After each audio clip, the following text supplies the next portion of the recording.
starter and the main course.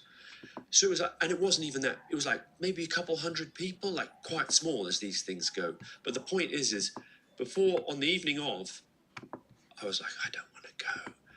And I said, I knew I had to go, but I said to Nancy, my wife, I was like, I am not feeling this. She's like, what is it? I said, I can't, I don't know. I just feel really anxious. And she's like, but you're not even giving a speech, are you? Because sometimes it's that, like, what if we win and I have to give a speech, or you're worrying about whether you're going to win. It's like, I knew I was an honoree, and I knew I wasn't going to I wasn't going to have to give a speech. And it was just the idea of having to talk to people, and in a relatively high wattage setting. So you think, like, I don't want to be wandering around like a blithering idiot. So there's a sort of little stress that sits alongside that. But there was no real reason on paper why I shouldn't have been thinking, well, this is going to be amazing. This is going to be a night I'll remember my whole life, And I attempted to adjust my mindset, using kind of Paul McKenna-like or Uri Geller-like, just visualize. Think about what this is. This is going to be, no one's expecting anything of you. This is a chance to sit down with some amazing people and have fun. But nevertheless, for the first kind of hour, I was there just thinking, I kept just sighing.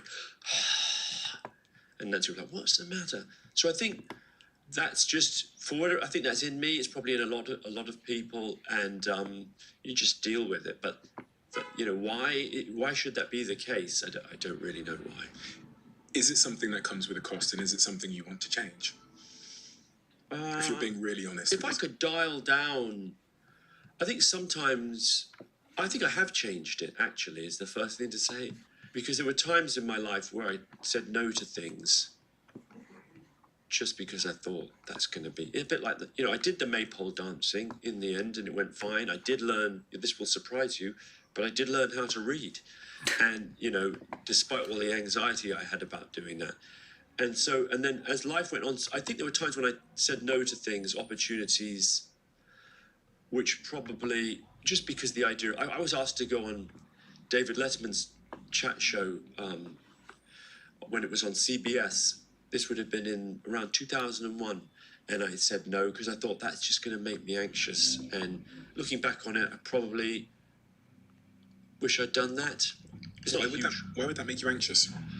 I find the chat show experience not especially. I mean, I've done it a few times, and as life goes on, it seems, the idea of public speaking, or, when I first got into TV, it was like, why am I doing this? This is not me. Like, this is not what I was cut out for. This is not something that I aspired to do. And it sounds really, the whole notion of it feels intimidating and just a bad fit. And nevertheless, I knew that, just briefly, like, I was working in magazines as a journalist in New York, and I aspired to be a TV writer, partly as a way of sort of avoiding comparison with my dad, not directly, but I suppose that was in my mind. Was like, I want to write and be creative, but I know I'll never write books. I didn't feel like when I wrote, it didn't feel especially as though it came as easily as it should. It's hard when your dad, like, I relate to people with famous parents, like, people like, Jacob Dylan. Yeah. Who's Bob Dylan's son. I don't know why I reached for that comparison, but Jacob Dylan, that track, One Headlight, do you remember that one? No. Okay, for people who know, they know. It's a great track. It was a huge international hit, but his dad's Bob Dylan. That's a painful, maybe not painful, but that's an extraordinary legacy to be born into. And in a related way, like, I was conscious of my dad, his name as a writer really meant something, and that it was, that if I was to attempt to write something, it was going to be a case of very likely kind of falling short, at least in my own mind. But the idea of writing in television was less, I felt, wouldn't invite the same comparisons. Plus, I used to watch TV, and I liked TV, and there was something about the democratic kind of nature of television, the fact that everyone watches TV. I thought, well, that's a way of working in a medium that will connect with people. And so it was in the mid-90s. TV was in a kind of a mini golden age. The Simpsons was on, Seinfeld was on, Friends was just about to come on. there were all these amazing TV shows. Larry Sanders was another one. Did you want to connect with people? You studied history at Oxford, and as someone that appears to be a bit of an introvert by nature, from what you said about your experiences. I have a duality where I'm partly shy and introverted, and then partly outgoing and an extrovert. So with your writing and with the TV writing, and with the magazine writing, I know you did a stint at Spy, and was it Metro in Boston? Metro in San Jose, California. Was your objective and the thing that you found fulfillment in your work from, was that connecting with people? Or was it just... I think I connected with people, not to sound, oxymoronic or whatever it is, no tautologist, by connecting with people. Like, in other words, like, I always find I do my best connecting.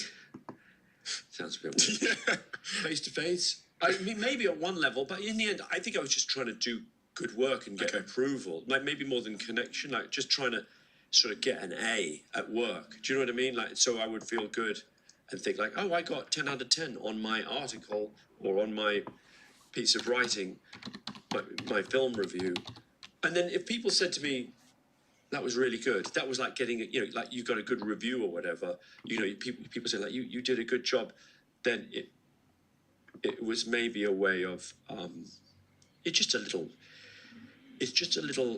spurt of whatever that is, like just kind of pleasure, you just worthiness, feeling worth. I don't want to. I think I've got a relatively healthy sense of self-esteem, but nevertheless, I think whether I require it, I enjoy.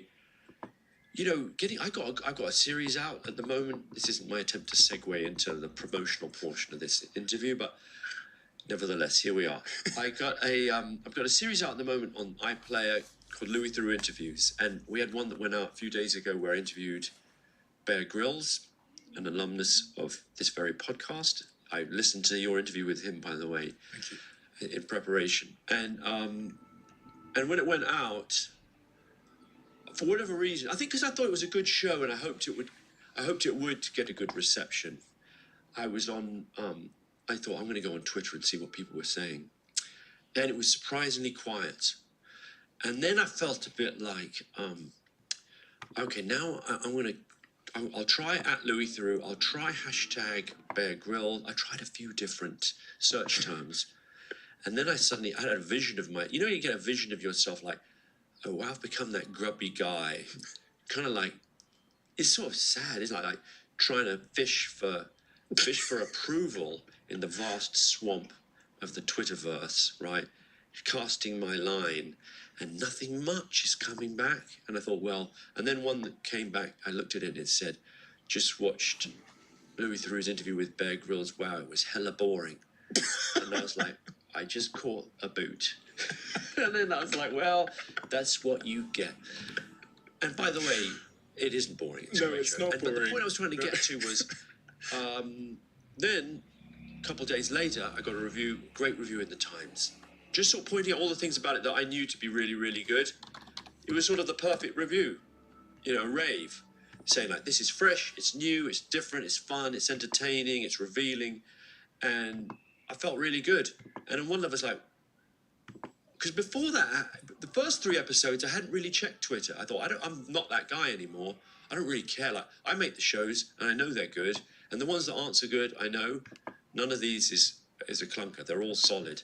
And then I suddenly thought, I went back I regressed into being the needy, sort of, the needy, insecure person, which is, and that guy is always there, by the way. I think a lot of people could probably relate to that, which doesn't mean, which is fine, by the way. But I suppose to your point, in all the kind of work, in the work I do, it's not like, is it an urge to connect? Like, it's an urge to do good work. And then it's nice for that to be recognized. And as much as I'd like to pretend that I don't really care whether people like it or not, I do care, actually. Do you know what's funny is my team are very honest with me, and we were in the car the other day, and I believe it was Holly in my team, who might be upstairs now.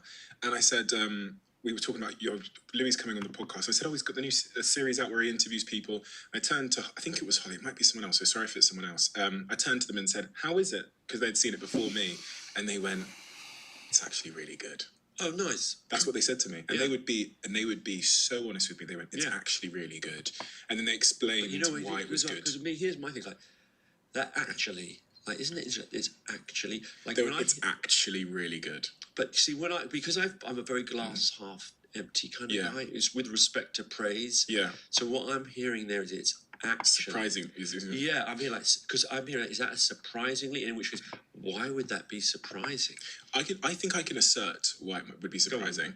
I think that the generation Holly's in, they don't watch shows like that on BBC One typically, and BBC Two, but BBC Two, that's sorry, fine. bit on the BBC, shall I say? Yeah. But that's what I got from it, is her generation who are like 22, 23, who spend a lot of time on like TikTok and Instagram and these other platforms. I think I was actually quite surprised. That's fine, and I think that's probably true. And also, I think in my world, if I'm going to talk about stuff, there's a troll in all of us, right? And in general, it's more enjoyable to talk about stuff and dunk on stuff because it's shit, right? Like, I know that sounds horrible, and I'm think you're slightly oversimplifying. I think you're right. There's a little part of it, especially in the journalistic or in sort of the media village. It's like, did you see it? Yeah, that was rubbish, wasn't it? And there's a sort of reassuring feeling of like, let's all give it a kicking. Yeah. So when you acknowledge that something's good, you're sort of saying like, I'm going to grudgingly acknowledge that was good. I think you're correct. There's a bit of that. Yeah. I think pretty much everything, especially because we probably consider ourselves working in the media industry. Sure. So for the team to go, it's actually really good. Yeah. And then she went on to explain Most to me. things aren't that good. They're as well. not. I mean, most things are fine.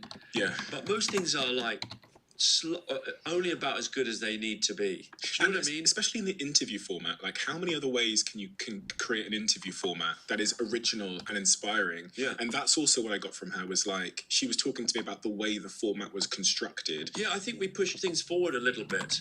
Like, it's not a paradigm shift. Like, we haven't completely flipped the script, as they used to say in hip hop circles. But it is, we worked on the grammar. We tried to do things a little differently. So we created for want of a better term, format, that allowed for elements of actuality, just being silly, having fun, or being in live settings where the unexpected could happen, but also bits of conversation that would be going to places that were quite deep. So yeah, thank you for that, and that's thank you for passing that on. TV. I read when you were 18, maybe 16. If someone had said to you that you would end up in TV, you would have been sort of perplexed at how that would have, the steps that it would have taken to get you there. Definitely true. You're in San Jose, I believe, at the time. Is that where Spy was, the magazine? No, Boston? Just to rewind, and I also want to mention one other thing, which is because we talked a little bit about studying, and I feel as though whatever that is, that work ethic has stood me in good stead. But I don't feel that's.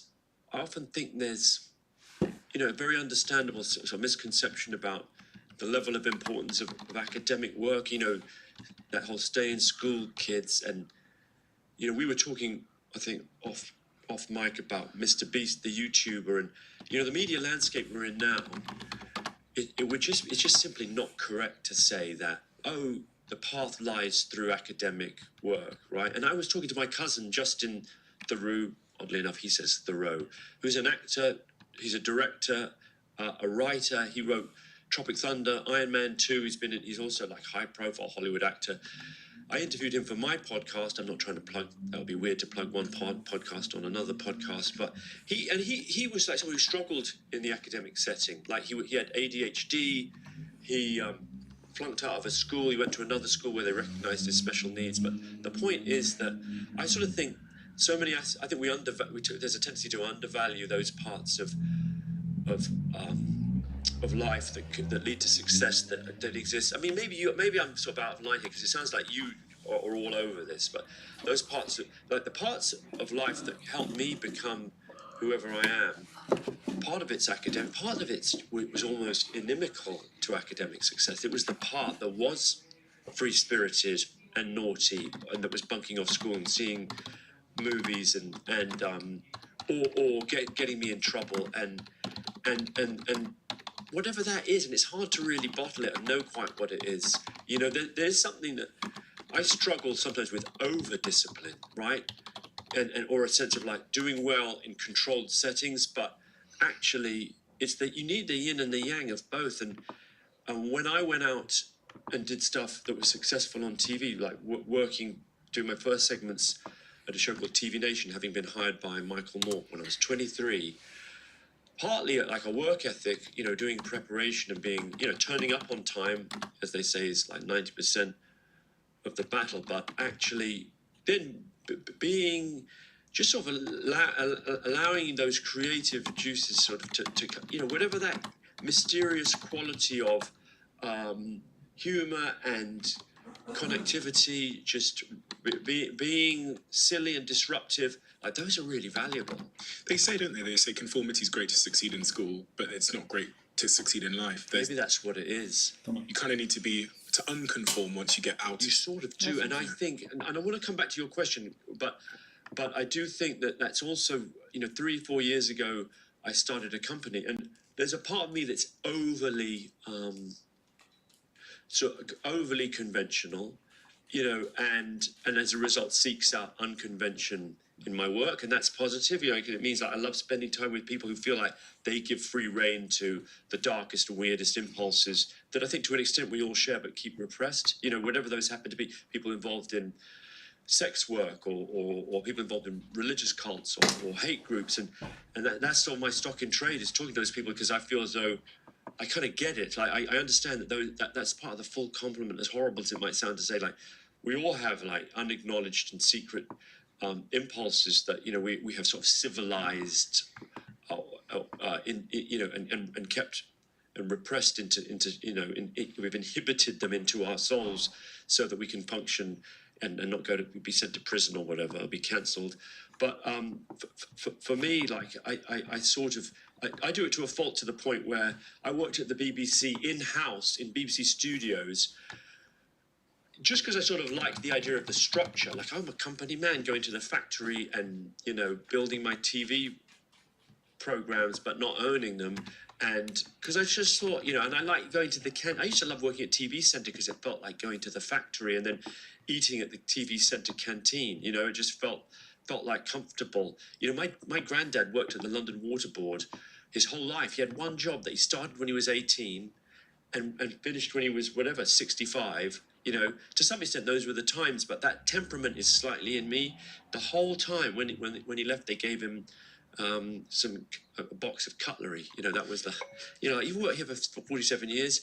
Here's your silverware in a walnut case. It was in pride of place, like not pride of place. It wasn't on the mantelpiece, but we used to look at it. That's what Grandpa got when he'd worked at the London Metropolitan Water Board for 47 years.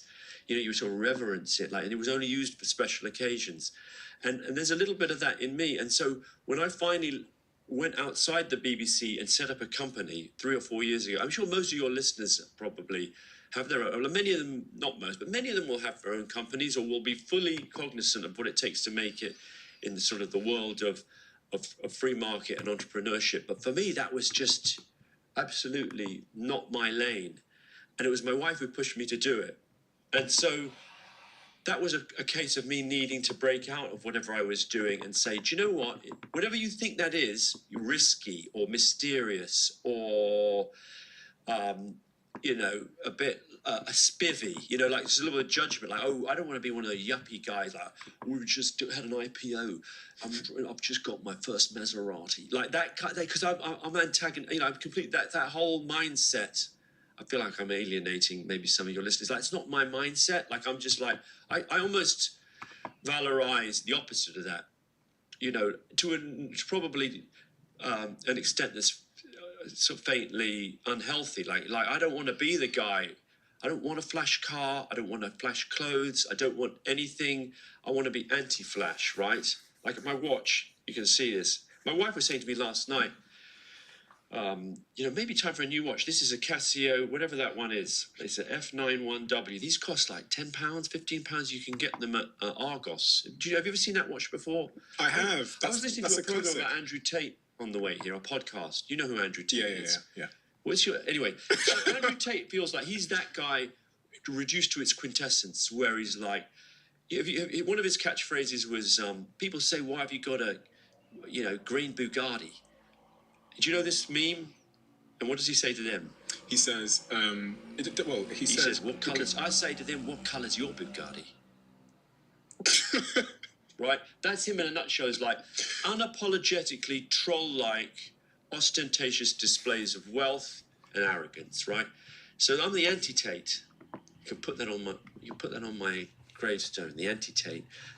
So I'm like, I don't give a fuck about your Bugatti. I think it's embarrassing that you have one. But, fine. And that's kind of a joke. Like, my point really is that that's something I need to keep an eye on, because actually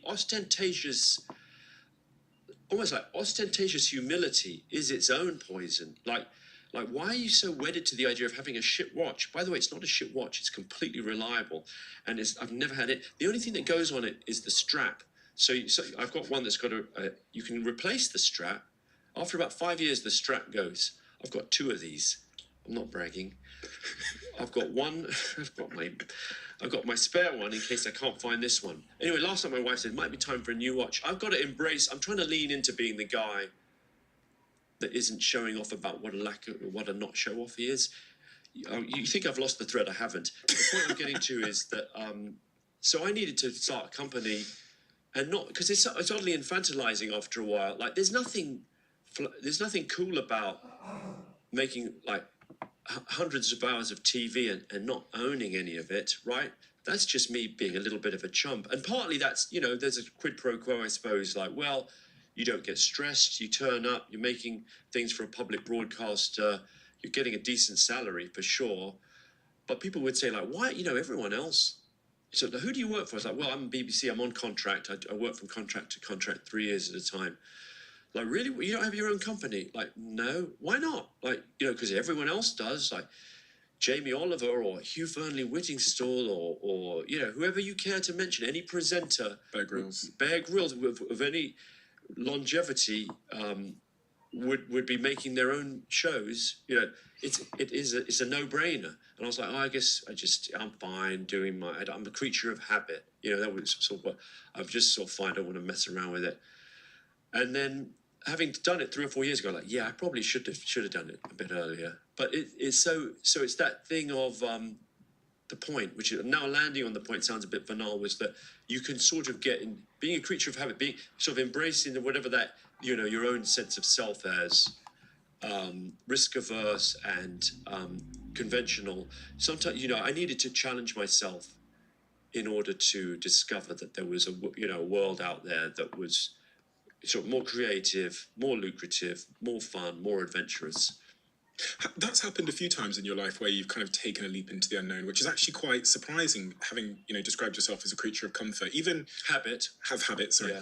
I don't mean to habit. Like I'm trying to tell you off. I did say habit. Maybe of comfort as well. Although, but habit is really what I meant. Yeah.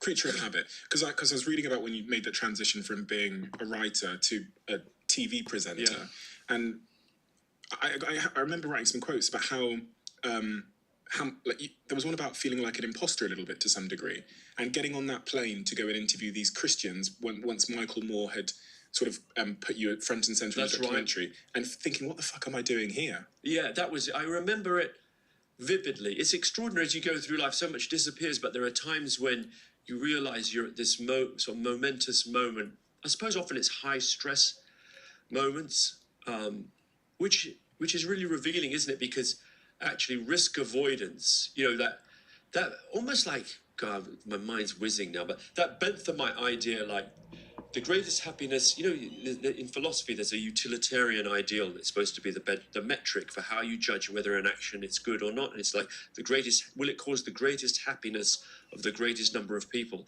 But then if you unpack that, like, well, what is happiness? Like, actually, how do you measure it? And how do you measure, is it happiness in the moment?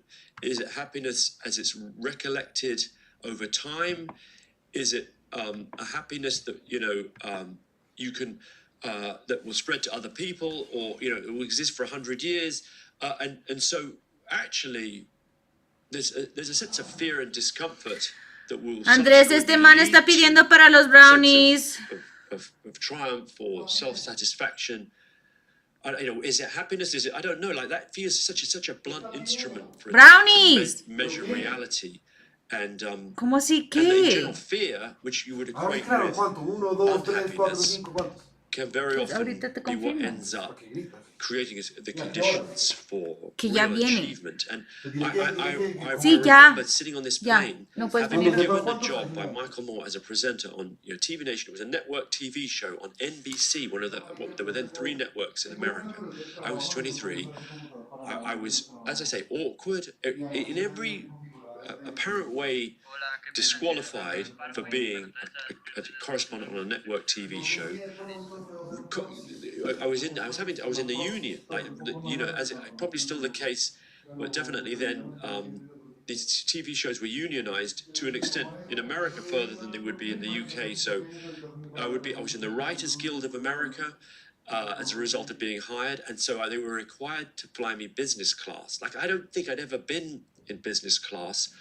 And somehow that contributed to my imposter syndrome, my sense that I shouldn't really be here. I remember sitting there thinking, like, this is all kinds of wrong. Like, I don't know what I'm doing here. I don't know why they think I'm qualified to do this.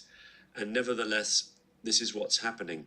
And there was a segment that was about, TV Nation was a kind of satirical, fact-based comedy show where you went out and slightly made fun of people to prove a political point or to sort of make some sort of social point. So I was interviewing religious cults about when the end of the world was going to happen. So it was sort of like slightly cheeky, irreverent take on religious fanaticism or religious weirdness. So the guy's like, ¿4 por cuánto? So when will the world end? Is it on a Tuesday? How can I get prepared? And I was sort of in a wide-eyed way. Oh no! No puedes entrar acá. Will there be, are the spaceships going to land? And what will the aliens look like? But I was just incredibly conscious of thinking, like, why have I been given this huge? It felt like a big slab of pressure, and sort of license to fail very publicly and very embarrassingly. And I also knew I wasn't.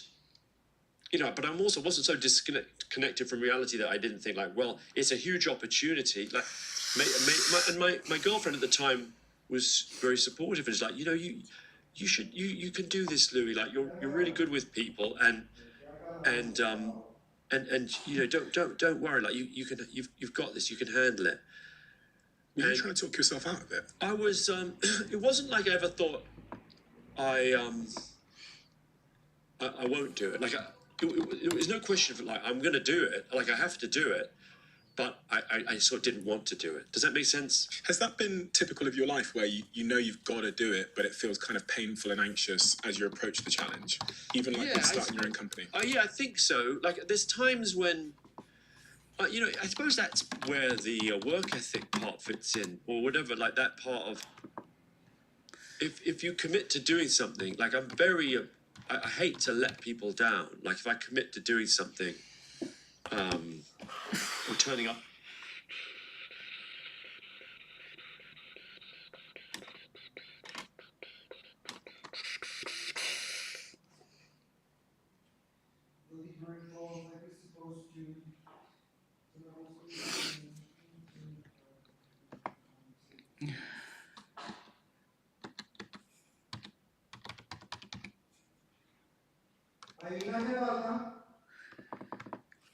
Papel, la cinta que estábamos usando, los stickers.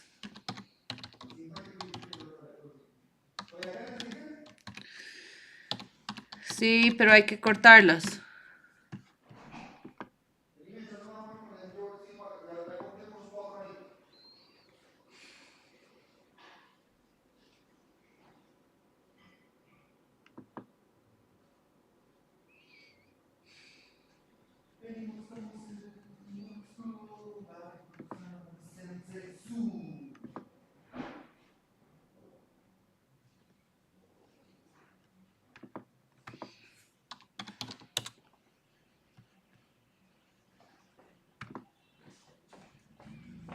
No puedes entrar acá, no puedes entrar acá. Te los dejo ahí para que los pongas en el piso.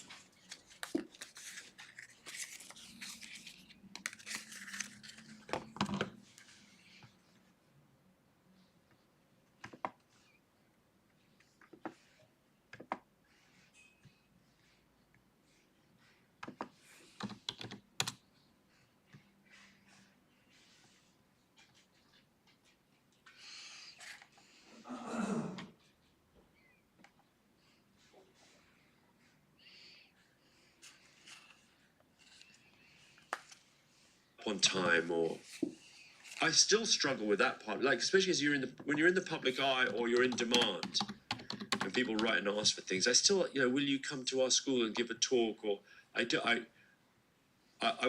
very agreeable in that sort of technical sense. I'm very inclined to agree to do things, and that can get you in trouble because you find I find I over agree and make unrealistic commitments. Like, oh, that'll be fine, and then I'll do that, and then I'll do that, and then you look at it and you're like, there's just no way on earth I can do all of these things. So I try and ring fence my commitment levels, but that's not easy. So, but in a positive way, that sense of like feeling like I need to show up, having agreed to do it, having been offered an opportunity, even though it might sound enormously stressful. Like, I think there's maybe a world in which I never got into TV. I don't know quite what I did end up doing. The thing that it makes me reflect on is the extent to which we're conditioned and groomed into behaviors that can be healthy or unhealthy or positive or not positive. And I think that's the part of the libertarian ethos that I have among others, that I have a huge issue with. It's like, oh, just let people be themselves. People need help to fulfill their potential, right? That idea that, oh, you can pull yourself up by the bootstraps. Like, with all the advantages I had of like a first-rate private education, supportive parents, even I didn't see myself as someone who would have various kinds of success. I didn't feel that was in me for whatever reason. But along the way, people, Michael Moore, people at the BBC who then commissioned me to do my own series off the back of TV Nation when I got commissioned to do Weird Weekends, my wife Nancy, other people along the way have sort of seen things in me that I didn't see in myself. Even this interview series going out at the moment, I never, it sounds awful, I never aspired to have like a TV interview series. Like, it was something that would be mentioned from time to time, and I would say, like, that's not really me. I like going out, like my comfort, like my happy place really is in terms of TV, like, oh, go and be in a prison for 2 weeks and film the inmates, or go to a mental hospital, or go to a brothel, like I made a film about a brothel, and just hang out there for 2 or 3 weeks and just be that to me is, it sounds awful, but that's like pure bliss, like work-wise. But the idea of, oh, we'll have a formal sit-down interview and you'll talk to someone famous who probably only has a couple of hours for you, and then we'll piece it all together and do shoot. I never thought like that's really something I want to do. But Patrick Holland, who was then in charge of BBC Two, had listened to my podcast and said, like, I really think this would work. Not this exactly, but there's a TV show that takes aspects of this that could exist that would involve you talking to people, and I remember you would think like, oh, that must have been exciting. Like someone saying like, I want to do this TV format involves partly chat show, partly documentary. I just thought, I didn't think like that's something I'll never do. I did think like, I just felt very blank about it. I know that's horrible. Like, people are going to listen to this and throw up in their cars, but I just thought, that sounds sort of stressful. I'm not sure if I really want to do that. What? But I made myself. The point is, I made myself do it because I had a team around me who I knew expected me to do it, and at some level, I had enough sense to recognise that it was an opportunity. These people that have seen things in you that you maybe couldn't at the time have seen in yourself, or seen roles for you that you maybe at the time couldn't have seen for yourself, Michael Moore, Nancy, and then people at the BBC that you mentioned, are you aware of what they're seeing in you? Now in hindsight, what they see? Yeah, I think so. And I think with a bit of time, I've been able to appreciate that. I know it sounds sort of glib and maybe even false modest, but to appreciate that I have something to offer. What is that? Well, It makes people feel uncomfortable when you ask them these questions. no, I'm fine with Okay. it. Like, because I feel as though I can analyze it with the benefit of 25 years of doing it. I think it's something to do with like a little bit of intelligence, a little bit of humor, a little bit of sort of unsought awkwardness. Like, I think that's part of it, like just being a little bit awkward, a little bit of sort of authenticity, or whatever that is, like just sort of feeling like, I think maybe that same thing of not really fully chasing it or fully sort of needing it, oddly enough, is almost it's like to go through the door, you have to not want to go through the door too much. I don't know if that's definitely not a saying, and it doesn't actually make any sense, but whatever sense you can make of that contradictory statement, if you want it too much, I think that there's then you need to step back and think about it's almost like then you're not ready, grasshopper. Is that is grasshopper? Is that what they used to say in Karate Kid? Yeah. I think if I can call you a grasshopper, Steve. No, it's that feeling of so at the end of the day, there's more important things in life. And I don't want to overdo. I actually got lost in my metaphor a bit, but I think in the end, it's like those different qualities of it's that complement of qualities, and then just luck. But I don't think luck really is a quality. But alongside, I'm now at the position where, having done my job for long enough, it's put me in a slight. I think there's loads of people who could be whoever I am, like occupy that cultural place that I'm in, but and partly I've earned my place here, and partly I've been really lucky. But I think, when you said something earlier, it also made me think of another quality, which is to do with, which is a negative thing, which is that, that idea, like when you were told, when I was told that, Patrick, is quite keen to do some sort of talk format or some interview thing where you're on TV, and I just think, I'm not really sure. I think one of my, because it goes back to what you were asking earlier about what is the downside of these various qualities. Like, I do think there's a term, anhedonic. Have you ever heard that term? It just means, I think it's a clinical term, but it sort of means averse to pleasure or lacking in pleasure. Like, there's a part of me, again, that I think my wife has helped me with, is that I kind of sense that I'm not always connected to pleasure. Does that sound weird? Like, I sometimes I sort of drift through life, and I have to sort of stop and remind myself.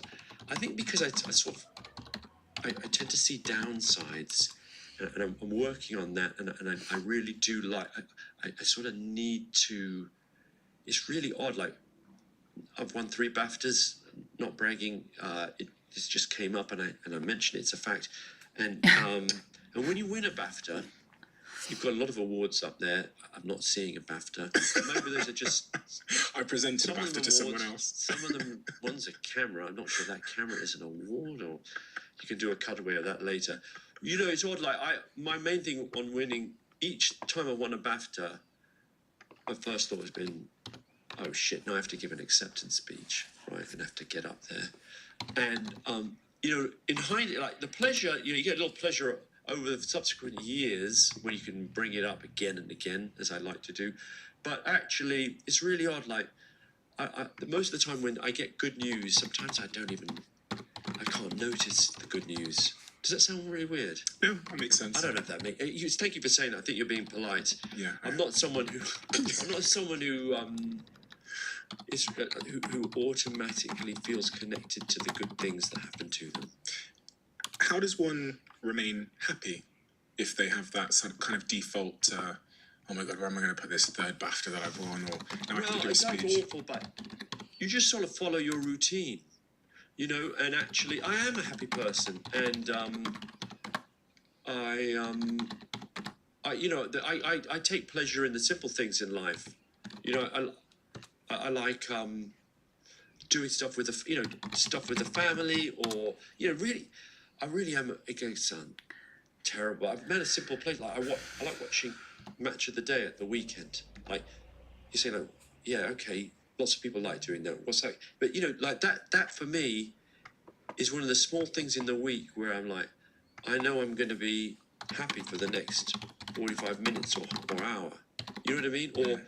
Or on a Saturday night, I listen to Loose Ends on Radio 4, and often I'll be cooking, and that's a small thing, and I get a little tiny little boost out of. I know I'm going to enjoy it. Usually I enjoy listening to it. This little thing. I mean, I'm not. If someone says like you're going to go on holiday to the Bahamas, you know, I'm trying to imagine what a really big happy thing would be. I would normally experience that as stress and anxiety. I think that's quite normal, though. Holidays are stressful, aren't they? Maybe you've got your priorities in order, in fact, because you don't seem to be compelled or derive your happiness from like the big wanky stuff, from like the Lamborghini, the Bugatti, the BAFTA. Yeah, what colour's your Bugatti? The GQ Man of the Year stuff. You seem to derive it from the simple, intrinsically fulfilling things like, you know, cooking, listening to a thing that's intellectually stimulating. So maybe we're all, maybe everyone else is a weirdo and you're actually incredibly normal. Don't know. I think there's more of us out there than you might think, but maybe not. We're all trapped in our own brains. There's no way of measuring. I do think that, you know, I mentioned that when I saw that I got a nice review in the Times, that gave me like, as I said, that gave me a buzz. You cared about your work, though. Yeah. You really cared about. Well, that wasn't even about. I mean, I do care about the work. I mean, work is a big source of pleasure, like in the sense of either being on location and being aware of it going well and getting into it almost like a mindset in an interview of feeling like, yeah, this is all good. Like I feel connected. I feel because it's a high stress in a way. I'm sure you have a little bit. If you have an interview with someone, you feel like you've been trying to book it for a while. The moment comes, you're like, the next 2 hours are really important. You want it to go smoothly. You want it to feel like a revealing encounter. You want to be probing and insightful and attentive and immersed, but not distracted, but also thinking ahead. And all of that's going on, and then it starts, and then you feel like, oh, it's going okay. And then afterwards, you're like, that was a good one. And then in the edit, you're putting it together and you're piecing things in like that. All of those, the simple pleasures of craft, you know, like it's really, and it is simple. Like it's no great mystery, but that's a big part of how I connect with, well, my own happiness. How do you connect with people? So actually, I wanted to ask you this for my own sort of learning. You've done this for multiple decades. You've sat with people from every corner of the world who have all of these different experiences, and some of them are a little bit, you know, in the nicest sense, a little bit out there. Mm-hmm. I'm glad I landed with a PC word. Yeah, a little bit out there. Wonder what the non-PC word. But you have, it was funny, when I asked you about the qualities you have, I think you absolutely nailed it. And all of those make you incredibly disarming. That almost like lack of intense seriousness makes you a really disarming individual. How do you connect with people? How intentional is your approach to connecting with them in your new interview series, but also just generally? Some of it is stuff that, you know, I just sort of came by accident, probably most of it, which is a thing, you know, natural curiosity, which I think you have, a feeling of just wanting to know why people do the things that they do, right? And sort of getting out of your own way a bit, you know, in the sense, because the question I get asked most often is like, well, how do you not get angry with some of these people, especially the ones who are sort of spewing hate or coming out with stuff that's really objectionable? And I find it a slightly confusing question because I think it's so far from what's in my head most of the time. I'm genuinely thinking like, why, if it is someone like, say, a neo-Nazi or someone involved in religious intolerance, I'm just so curious about what takes someone to that place, what's in their mind, that to actually berate them, to give them a hard time, or even be particularly journalistically confrontational, that's not my default mode. That's so interesting, because I just think in life generally, those who like seek to, even in our personal relationships and romantic relationships, those that seek to understand tend to build bridges. But if you seek to, like, as you say, berate, I get told off on this podcast a lot on like Twitter and in the press, like, because I don't berate people. Like when I had Matt Hancock here, I asked him the questions I really wanted to know, but I didn't come to berate him. No, he would have gone Yeah. The wall would have gone up had I done that. There's other ways of, and some people use a confrontational approach, and that's fine. And then I think in general, there's many ways of doing interviews, and I think probably, I haven't interviewed many politicians, and it's probably related to that, the feeling that they tend to have their guard up. They tend to be follow a strategy of attempting to be as risk averse, headline averse as possible, and it's like those aren't the people. I'm interested in people who are genuinely who feel like they've got something figured out, or are involved in a world or a lifestyle or just some situation that is either self-sabotaging or filled with angst. So in the end, I see it as I'm not trying to get one over on people. I'm not trying to. I honestly, most interviews I see as a potential win-win. You know what I mean? Like, I sort of think like, well, there's no reason why you shouldn't tell me the truth, and you're involved in something that you're relatively open about, and I'll just assume that that's probably the case. Now, obviously, you're briefed. You've done as much research as you can, but I think if you feel as though you're coming from a position of sort of shared inquiry, then that's contagious. I think also, I sort of tend to think, I think there's some part of me thinks maybe the other person's got it figured out and I haven't, right? A level of humility. So that when they say stuff, I'm genuinely thinking like, well, I guess maybe, or they say something bonkers. I'm like, well, that isn't right. But I enjoy bumping up against that, and I don't go in there thinking I'm gonna get this person, like I'm gonna get one over on them. I sort of feel as though, you come in and you just sort of try and just see what's going on. If people see like you're attempting to wrestle intimacies from them, that's never going to go well. You just create the space and the sense of understanding and allow them to sort of walk through that. Everything you've just described there, that creating the space to like understand them, the humility, which is ultimately creates that safety, which allows them to open up, are the exact things that I know my partner wants from me in all of our interactions. Mm-hmm. So because you've got that skill in your work, I'm here assuming that you also have that at home. Mm-hmm. Is that correct? I think I could work better on it. Like, I'm very aware that the skill set, I often think about the skill set I have in my work of being supposedly a good listener and an empathetic and present person, I slightly fail at. In a kind of, I think, a very probably normal way in my relationship. Like, I have a very happy marriage, and probably you should check that with Nancy, because I'm slightly reviewing my own restaurant, if I can use that metaphor. But yeah, on Goodreads, I gave my book a 5 out of 5, and I'm giving my marriage 5 out of 5. So I think I could do.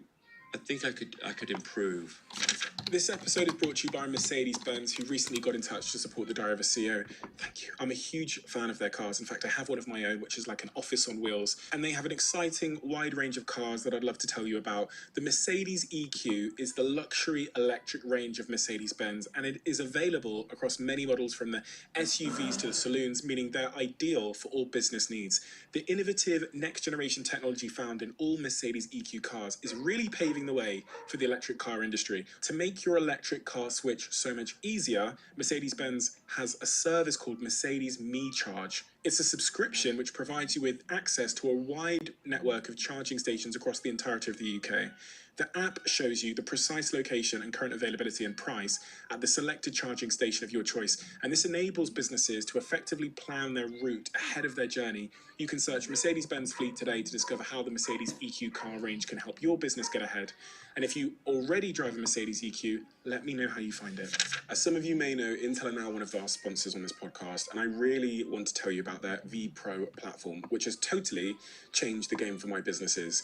Let me tell you why. Intel vPro is built for businesses. It offers professional-grade performance and the most comprehensive security, which is something that is key for every entrepreneur. But the vPro platform also offers complete modern management capabilities, which simply means that it's perfect for a hybrid working setup. Intel has spent over 15 years developing this technology with ecosystem partners, and I truly think it has the potential to move businesses forward, making your business journey far more productive and efficient. So I really encourage you to go and find out more at intel.co.uk/vpro, and let me know what you think, because for me, I know it's added no end of benefit to all of our systems and business continuity.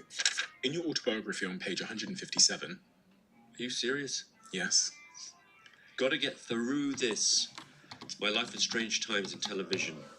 do you know what I'm going to say? Get it on audiobook for an extra chapter about Jimmy Savile. That's true. Speaking of page 157 Yeah. and Jimmy Savile, on that page, your former wife, seeing as we're talking about relationships and reviewing them, etc., she said, "There's nothing real about you." Yeah. And to the point of Jimmy Savile, he also said something which was to the same vein about insincerity being your speciality. Yeah. That's good. I'm glad you brought that up. It's quite a telling, sort of ringing piece of self-exposure, where my wife and Jimmy Savile both make the same critique of my interpersonal qualities, finding me lacking in basically authenticity, lacking in sincerity. There's nothing real about. Well, the first thing is when a relationship is ending, you seize whatever you can to hurt the other person. I think when someone you really love and you think really loves you. I mean, it was my girlfriend at the time, although we were married, and that's a whole other complicated. But yeah, when that relationship was ending, I think there's a feeling of betrayal, isn't there? It's like I thought we were together forever, and I trusted that would be the case, and here we are. Clearly, you don't feel the same way, and so I'm in the position of, in her eyes, being a kind of traitor, an inauthentic, someone who didn't deliver on what was promised, although it wasn't promised, but what seemed to be implicit. I think, insincere. I mean, I remember where we were, like when the Jimmy Savile, the first documentary I made about Jimmy Savile when he was alive, when Louis met Jimmy, not available on the iPlayer, but it's on the internet. You can find it, and I remember when we promoted it. Before, I think it was when we promoted it, and he agreed to do an interview to promote it, and part of that was a profile interview in The Guardian, and he was interviewed at King's Cross in the hotel there, in one of the hotel rooms, and the guy from The Guardian came down, and I don't even know why it came up, but I made a joke, and he said, insincerity, your speciality. Gosh, you asking me to get inside the mind of Jimmy Savile to think about what he meant when he criticized me? I think he thought that, I think that journalistic role where, I think you know what it is like, the best, there's two constructions I can put on that. One is just that in journalism, you sort of required to inhabit this place of intimacy, like hey, let's do this and let's do that, and then afterwards you sort of disconnect, and sometimes that can feel jarring. I don't think actually that's what he meant, though. Like I think maybe in some cases there's a part of journalism that can feel slightly sort of transactional, where you're like, let's bro down on location and have fun, and yet if you looked at it dispassionately, it's slightly cynical and calculating. It's like, well, you're doing this for a TV program, and so there's a part of that slightly feel a little bit uncomfortable. I think really what he was talking about there was a sense of humor. He was calling out But my sense of humor, which is sometimes an aspect of it which sometimes involves almost self-parody, like an element of where you say something almost as a way of sort of parodying or satirizing your own. This isn't going to make any sense, Steve, but you satirize your own worst impulses. Like the best example I can give is when I said to when I was with Neil and Christine Hamilton, right, I did a program and they were accused of sexual assault, and while I filmed with them, and then and they would become media circus, and I carried on filming, and then they did a deal with the Mail on Sunday to sell their story, and I was interviewing them during all of this, and I said to Christine, how much did the Mail on Sunday pay for you for the interview? I was just curious because I knew probably they got 10 or 15 or 20,000 pounds, and I was just curious. And Christine said, "I'm not going to tell you." And I said to Christine, "Christine, this is me. I'm not a journalist.